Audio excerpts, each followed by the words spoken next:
Hey, what's up? It's Jim, and today I'm going to talk about the In Living Color Super Bowl halftime special.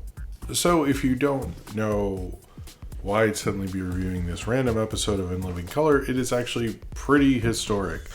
If you don't know the background, is on January 26th, 1992, Fox decided to air a alternative to the very lame halftime show at the time, which was some about like Winter Wonderland or something with Gloria Estefan. I watched some clips. It was pretty bad. I didn't really want to watch the whole thing. But Fox decided to add a different kind of alternative halftime show, which was a live episode of the very hot sketch comedy show In Living Color. And because of them airing that, and they got a lot of eyeballs to go over to watch it In Living Color because it was a lot cooler and frankly a lot better than what the actual halftime show was. The next year they hired Michael Jackson, and the modern Super Bowl halftime show was born. If you ever wondered why you suddenly have these huge musical performances from everyone, from Michael Jackson to Prince to Dr. Dre and Snoop Dogg to Shakira and Jennifer Lopez to Kendrick Lamar the year I'm filming this, it's all because of this special. And I've heard that for a very long time, and I always wondered, well, what the hell is this special? So I thought it'd be cool to not just tell you the story about how, like, you know, the Wayans did all the, you know, the influence of this special. I wanted to talk about the actual special and what it was. To give you some background on myself within Living Color, I was in elementary school when the show was sort of at its peak. It was kind of a show, I don't remember what time it was on. I just remember when my mom was giving my sister like a bath and putting my younger brother to bed, I could stay up and watch like Fire Marshal Bill and Homie the Clown and stuff. I thought it was really funny. I actually hadn't seen it that much since then, and so I actually did watch a bunch of episodes of In Living Color before I watched this, which was a lot of fun. The only few notes that I would say, also you should, and I'll get to that in a second, watch those, but you do not watch this as your first thing. It's a bad idea. The few things is like Fire Marshal Bill is just as funny as when I was a little kid. I don't know if I like Homie the Clown as much as I used to, but the only thing is like they don't do the intro in this, but in the intro they credit him as James Carey, and as someone who is a Jim, you sort of pick Jim or James. You don't like switch. I'm always like, I've looked so many places like, why did he suddenly become Jim Carrey when he was known as James Carey? Like, what was going on there? I don't know what happened, but I would love to find an actual anecdote on the reason behind that one. It was just weird because I knew him as Jim Carrey. When Ace Ventura happened, I knew him as Jim Carrey. And I'm like, why did I know that? I'm probably remembering it wrong. So, whatever. So, this episode was live, but not really. Fire Marshal Bill obviously involved pyrotechnics, so that segment is not live, and I'm not sure which is or isn't. I didn't buy that book on In Living Color. I didn't work on it or anything, so if anyone knows which ones are or aren't, they can feel free. I watched the copy I could find on YouTube. There is a section that was muted. I was able to watch the Color Me Bad performance, but we'll get to that. Like I was saying before, I did watch a bunch of episodes. I hadn't watched it in a long time. And I thought, okay, I want to refamiliarize myself because I would like to make a review of this actual episode. This is sort of a best of, like, their biggest sketches, their biggest things, for the most part. So it sort of works better if you have some familiarity with Fire Marshal Bill or Men On or the Homeboy Shopping Network. It's better if you know those things before. It makes it a little funnier. They're obviously playing off of like, look how cool we are, look at the things we have, all that stuff. All right, so the first one is the Homeboy Shopping Network.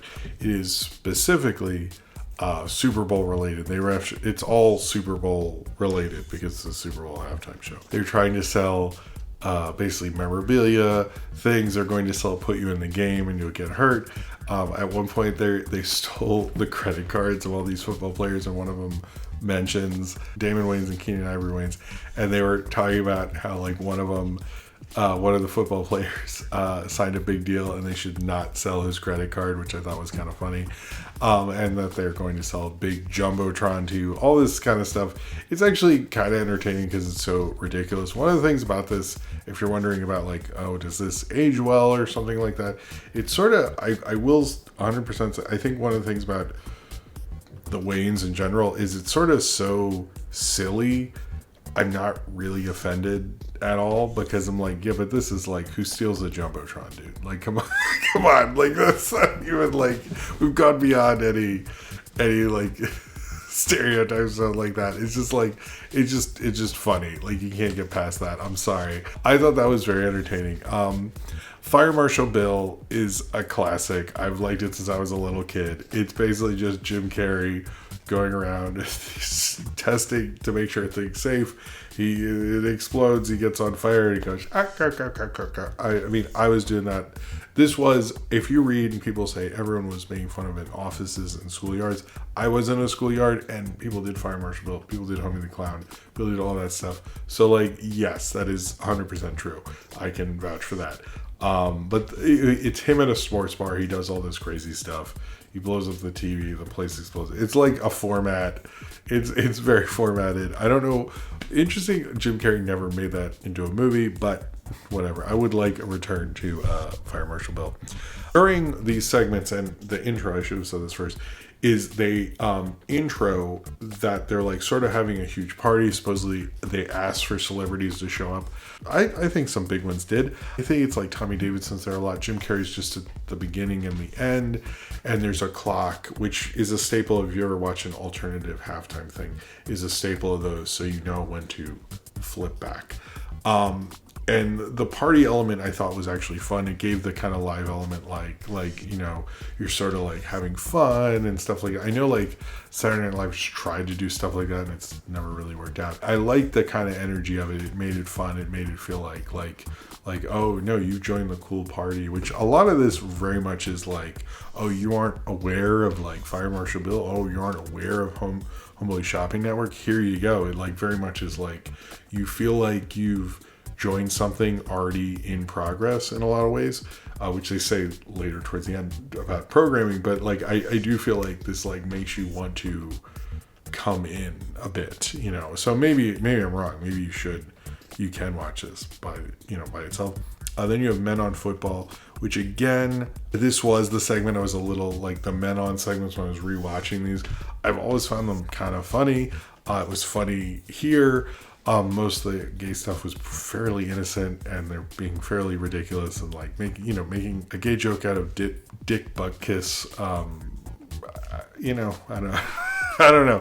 I didn't really feel there's much homophobia or anything. I'm not watching it because of that, but it's been a long time. You can understand why you think that, but it's really funny. Like again, very funny. I did get to watch the ad-lib lines that were cut out about Richard Gere and Carl Lewis and stuff like that. Those I guess were a little worse, but Richard Gere gerbil jokes are, I grew up in the 90s, so it's not something I'm unfamiliar with. They do cut to one point Tommy Davidson's doing this thing. I guess he's being Sugar Ray, doing celebrity interviews, but he seemed kind of like drunk or something, but I guess he wasn't. He's a really good actor, so I'm just going to give it that he was messing around. But he seemed like, I don't know. But he interviewed people like Pauly Shore is just there. Why? I'm not a big Pauly Shore guy. Yet apparently, I keep reading Blair Underwood was there. I missed that. Phil Buckman, who's been in various bands, I see is listed. People like that. They later, after Men on Football, they come back. But the one, and I honestly believe this was 100% my favorite sketch of this was Background Guy, the Super Bowl interview. I think it's Tommy Davidson interviewing Jamie Foxx, who was a supporting player, it's so crazy when you watch sketches that it's like Jim Carrey, Jamie Foxx, and you're like, Jesus, this show. He's interviewing him, and Jim Carrey's like behind them first doing silly Jim Carrey stuff, but it goes like to such a crazy cartoonish degree, and Jim Carrey's just like going off. I mean, Jim Carrey is the secret weapon of the show. One thing I do like about watching this show, which is different than SNL, is often SNL will have like Kenan Thompson is always the black guy. You know, you always have a black cast member, you know, whether it's Kenan or Chris Rock or, you know, whomever. And in this, they have one white guy, and it's Jim Carrey. And it's like I love that, like, they definitely realize he's insanely talented, but it's funny when, like, they need the white guy in the sketch, and he's like, Oh, you mean insanely great comedic performer Jim Carrey, or James Carrey? I'm sorry. Which I did actually like that watching. So I was like, I forgot he was the white guy in Living Color, but he very much was cool with it. I do love, like, he relished. He was so into it. I don't know. I love him in these, but in this, it's like, what is great about him as a performer, because they're just having like this, like, you know, nice little interview, and he's like doing like crazy stuff. Like, I guess Tommy Davidson's OJ. They keep saying this. I wasn't sure if that was a joke or not, but he kept. Well, I guess it is. It wasn't an OJ joke. I mean, it was, but before, you know, it was '92, so that hadn't happened. The murder part hadn't happened. Anyway, but he's like going back and forth, and like he drives a car at one point. He has a gun. He, like, all this crazy. It is absolutely hilarious. I love that. There's an end segment. They keep saying they're going to give someone $1 million. I could not find that segment unmuted, but it looks really nice. It looks like, you know, Keenan Ivory Wayans is like kind of talking, and like, you know, I'm sure he's saying how wonderful it is and stuff like that. And then I was able to find the Color Me Bad performance, which happened after the timer thing went out. So it was like, I 100% can see a Color Me Bad fan yelling at her dad on Super Bowl Sunday. Did not change the channel to watch Color Me Bad. I don't have any confirmation on that, but I'm just going to say I feel like that happened somewhere. And I'm sorry to the dad that got yelled at. I'm sorry to the daughter who had to hear her dad complain over Color Me Bad. And then apparently they just played In Living Color after that, which I learned from the end thing. The influence of this special is literally still felt today with the halftime show as it is, as a year later they saw what happened and realized they couldn't do like these embarrassing Super Bowl halftime shows. They had to actually bring it, and they hired Michael Jackson the next year. In Living Color never did another Super Bowl halftime show alternative, although the week after, or the week of the Michael Jackson halftime show, they did do a special sort of compilation episode of Michael Jackson sketches, which I never read was sort of a fuck you to them for doing it, but date wise, I will read into that one. It's interesting. There were other alternative halftime show things. The one I remember the most, like, I actually don't remember this as a kid. I remember sort of hearing about it, but like, I was like 8. I couldn't convince my parents to switch over from the Super Bowl. But the bigger influence of this that I remember was Celebrity Deathmatch in the later 90s. I know there have been others, and supposedly there were ones before this, but most people, when they talk about alternative halftime things or alternative Super Bowl programming, this seems to be the first, and was obviously the one with the most influence. The other things that I found interesting about this afterwards were, one, SNL did try to do this in the 2000s. I didn't even know that, and I don't think anyone else did, and didn't influence very much. I know Saturday Night Live has a huge influence over anything else, but in this regard, like, I'm surprised they waited like 10 years later to do it, and then who remembers it? And then the interesting thing is Jennifer Lopez, who is also on In Living Color as a fly girl and is in this episode, would go on to actually be in the halftime show with Shakira, which internationally and or globally is the most watched halftime show special of all time. So kind of interesting there. It's crazy that Jim Carrey and Jamie Foxx and Jennifer Lopez and, you know, Marlon, Sean Damon, Keenan Ivory Wayans are all, you know, went on to other things. One thing, if you do get to watch the show again, and it's all on YouTube, they don't treat the show very well, in considering its insane influence on culture and stuff. Like, in all seriousness, like, it is crazy to watch, like, some of the casts and some of this. You're like, holy crap. And then you have an amazing, you know, Tribe Called Quest was a musical performance. I mean, Color Me Bad. They had, like, some, and it felt like a party. It felt like very chill. They felt really cool. It is, I'm probably going to just keep watching random episodes, to be totally honest with you. And it's been a lot of fun. It reminds me of being a kid. I know many people consider this like a black sketch show. When I was a kid, it was just the cool sketch show. I know I don't want to be like one of those white people who's like, I'm colorblind.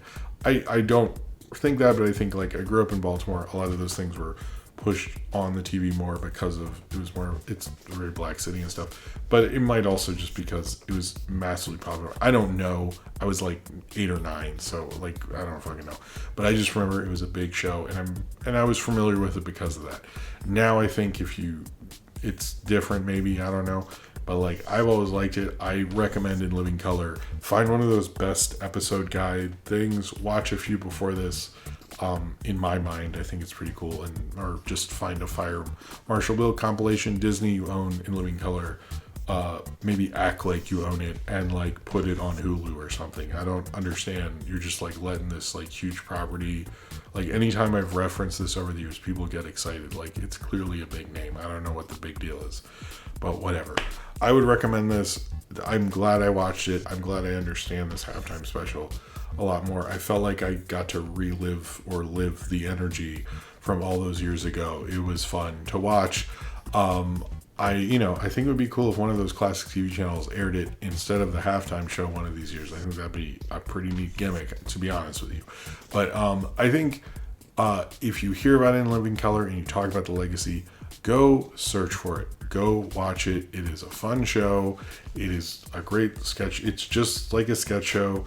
It had some great sketches on it. I watched one with David Allen Greer where it's him doing a scam thing, but instead of saying how it's going to make you rich, it's just like this is how you're going to make me rich. And that was like probably the funniest thing I've seen them make so far. It was absolutely hilarious. Most of it ages fairly well.